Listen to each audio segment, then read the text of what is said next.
일부 심각 위기 대응에 관련해서 이런 상황에 대응하기 위해서 감염병 대응체계 전면 개편에 대한 제안을 말씀드리도록 하겠습니다. 오늘 말씀드릴 내용이 주요 내용입니다. 심각 단계 상향 조정 환영을 하고 여전히 문제되는 중국발 한시적 입국 제한, 방역 체계 실패를 답습하고 있는 몇 가지 핵심적인 우려 사항이 있고요. 기타 마스크에 대한 얘기, 이 자문단의 좀 문제 이런 부분들 좀 말씀 다시 구체적으로 드리도록 하겠습니다. 현재 대구의 상황 잘 아시죠? 굉장히 심각해졌습니다. 더더구나 물건 사재기까지 해서 이게 전쟁이 난 거 아니냐라고 오해할 정도로 사람들이 심각하게 우려했고요. 이러한 상황은 대구뿐만 아니고 서울을 비롯한 전 지역으로 언제든지 확산될 수 있는 위험성을 갖고 있습니다. 그런 상황입니다. 바이러스 발병에는 잘 아시니까 넘어가고요. 여기에서 잠깐 보실 부분이 있습니다. 이게 우리나라에서의 코로나19 발생 추이입니다. 이 2월 16일 29번 환자가 지역사회에서 최초로 발견된 이후 환자가 폭발적으로 증가했고 31번 대구에서 환자가 발생한 이후 지금까지 상황이 초래됐습니다. 주목하셔야 될 것은 29번하고 31번 환자 모두 기존의 방역망 체계, 즉 이 해외 여행력이 있거나 혹은 확진자와 접촉했던 사람들이 아닙니다. 그 방역망을 벗어나서 이 의료기관이 자발적으로 찾아서 이 문제가 드러나게 된 거고요. 그 이후 많은 의료기관이 환자를 찾기 시작하면서 이런 폭발적인 증가를 보이는 겁니다. 딱 정확하게 말씀드리면 기존의 방역망, 지금도 똑같습니다. 기존의 확진자를 찾아서 확진자에 있는 접촉자를 찾아가는 이런 쫓아가기식의 이런 방역망은 실패한 부분이 여실히 자료를 보여주고 있고요. 근데 동시에 여전히 이 방식을 답습하고 있습니다. 이 점을 분명히 말씀드리고 다시 말씀드리도록 하겠습니다. 그래서 지금부터 다시 시작해야만 됩니다. 지금 다시 시작하지 않으면 더 돌이킬 수 없는 국가 위기 상황이 발생할 겁니다. 첫째, 위기 경보를 심각 단계로 상향 조정한 것을 환영합니다. 그러나 여전히 중국발 입국자에 대한 입국 금지 조치를 여전히 이 부분이 해결되지 않고 있어서 이 부분은 지금이라도 다시 시작해야 되고요. 대한의사협회의 권고를 따랐다면, 의료계 단체, 의료계 전문가들의 권고를 따랐다면 지금의 참담한 시점은 피할 수 있었음을 다시 한번 말씀드리고요. 한 달 전인 1월 26일부터 무려 6차례에 걸쳐서 강력하게 권고했습니다. 입국 금지해야 된다는 것. 그러나 여전히 지금까지도 이런 대한의사협회와 의료 전문가의 권고를 정부는 철저히 무시해왔다고 말씀드리는 것이 전 당연하다고 생각합니다. 코로나19 발생이 전국에서 전 세계에서 아시다시피 한국이 일본 크루즈를 제외하면 2위입니다. 이러한 지역사회 감염 확산은 명백한 방역의 실패고 이 감염원을 차단해야 되는 가장 기본적이고 상식적인 원칙에서 방역의 기본 원칙을 무시했기 때문입니다. 몽골 예를 들는 게 참 민망합니다.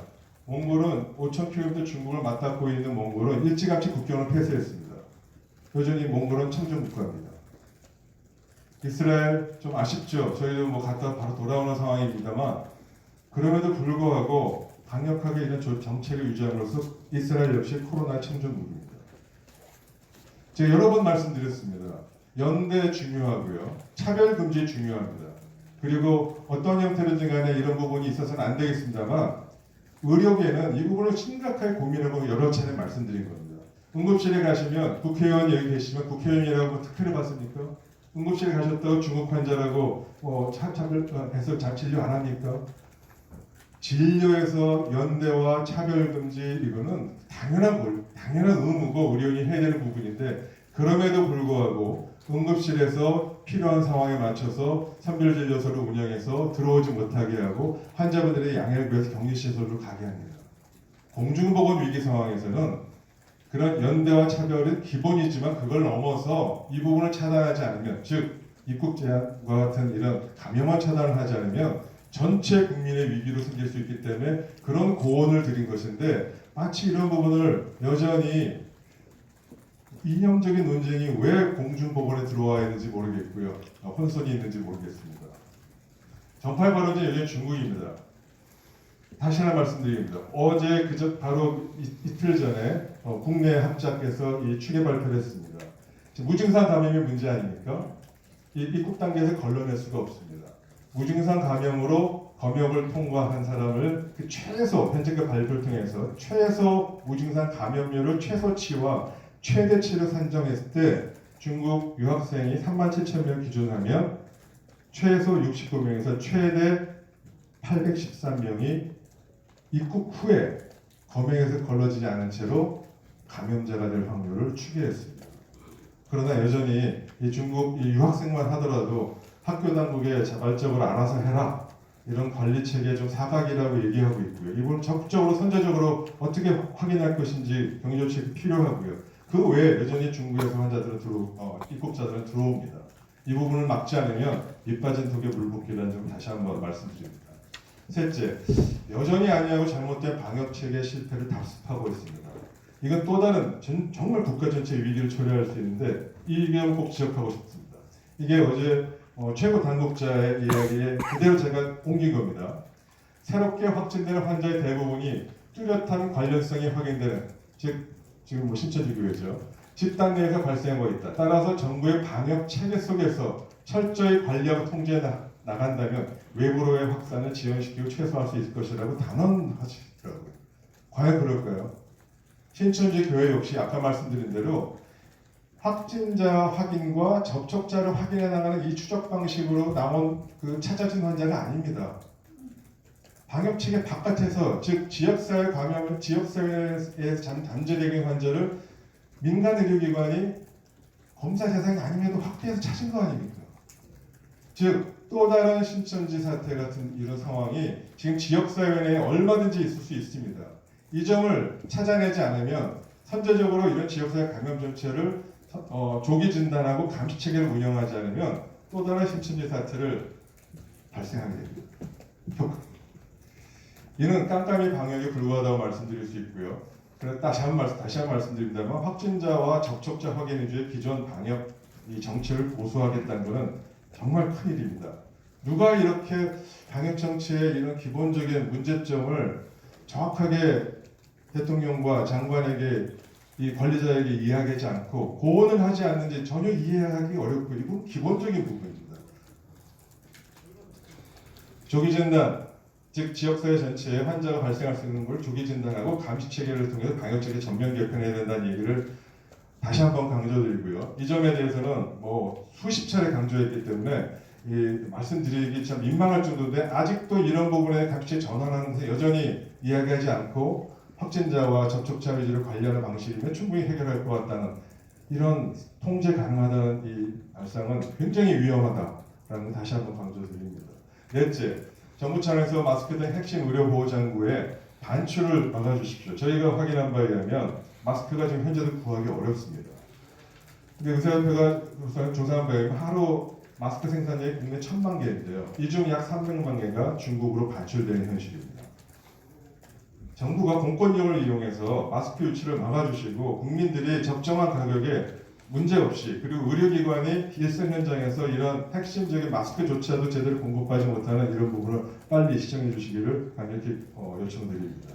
다섯째, 어영 교수들의 듣기 좋은 감언을 멀리 하십시오. 지금까지 좀 아까 말씀인 감염 정책이 전환하지 않고 지금까지 온 것, 그리고 지역사회 감염을 막지 못한 부분은 분명히 전문가 단체와 일부 전문 보좌진 누군가가 이런 부분에 적절하게 정확한 정보를 제공하지 않고 있는 것이라고 보입니다. 그러지 않고 도대체 해결이 저희가 이해가 되지 않습니다. 정부는 가장 권위 있는 전문가단체 경고를 무시해왔고요. 대신 일부 정부 연구용을 받아 수행하는 일부 어영 교수들과 정부의 무비판적으로 협조하는 듣기 좋은 목소리만 듣고 밀실 자문 방역 대책을 세웠다고 저희는 생각하고 있습니다. 중국으로부터 감염원 차단 불필요, 입국 금지는 오히려 부작용이 더 많다. 다 전문가에서 나온 이야기입니다. 한 달 전만 하더라도요. 어영 교수들은 이러한 방식을 공중보건과 의학적 원칙에 위배되는 말을 지난 초기 1월 20일부터 쏟아냈습니다. 왜 이 부분에 대한 책임을 지지 않고 이런 부분들에 대한 목소리를 아직도 듣고 있는지 이해가 안 됩니다. 바로 며칠 전에 이런 그 대국민 공고안이 일부 전문가 단체들이 공고안을 냈습니다. 제가 읽어보겠습니다. 열, 기침이나 목 아픔, 코막힘이나 콧물 등 가벼운 호흡기 증상이 나타나면 외출을 자제해 주시고 일반 감기약을 약국에서 사서 드시면서 집에서 4, 5일 동안 경과를 관찰하라고 공고했습니다. 이게 의사가 얘기할 수 있는 거라고 상상이 가십니까? 그러면 저런 증상이 있는데 실제 나중에 환자가 확진자가 될 수 있는데 집에서 불안하지만 그냥 참고 집에서 기다리란 말입니까? 절대로 있을 수 없는 일이고 경악할 만한 발언입니다. 당연히 환자 증상이 있으면 바로 어떤 식으로 의료기관에 오셔서 치료를 받으셔야죠. 이거는 이렇게 무책임하고 현실을 모르는 이런 그 대국민 공보안을 낸다는 것 자체가 완전 탁상적인 생각이고요. 현실을 모르는 정말 의사가 할 말이 아닙니다. 정부는 이제부터 듣기 좋은 말에 귀 기울이지 말고 쓴소리에 귀를 기울여 주십시오. 여섯째, 정부의 일방적인 전화 처방 허용 정책을 우려합니다. 전화 상담과 목격 처방을 통해서 일부 한시적으로 이렇게 할 수 있다고 얘기했습니다. 그러나 이러한 부분은 사전 협의 없이 의료기 단체를 했고요. 이런 사전 협의 꼭 해야 되는 게 필요하다고 말씀드린 거는 좀 아까 그 집에서 기다리는 것과 마찬가지입니다.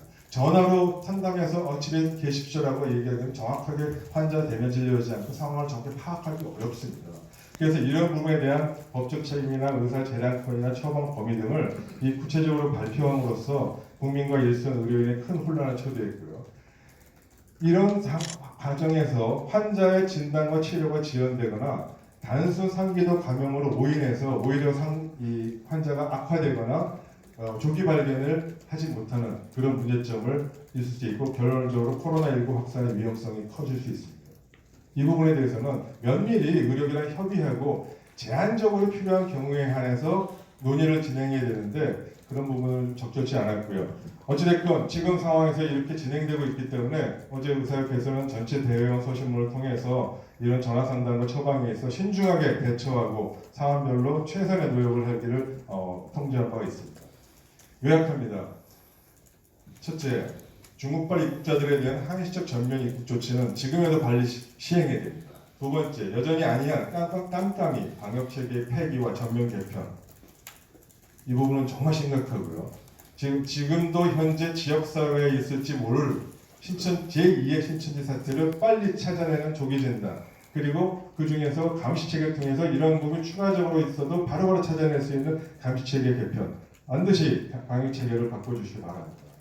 마스크 반출 제한에 대한 마스크의 원활한 공급, 대한의사협회와 감염병 극복을 위한 이미 여러 차례 제안한 전문가단체와의 제대로 된 민간협의체 구성과 이를 통한 방역체계 전반적인 수정이 반드시 필요하다고 요구드립니다.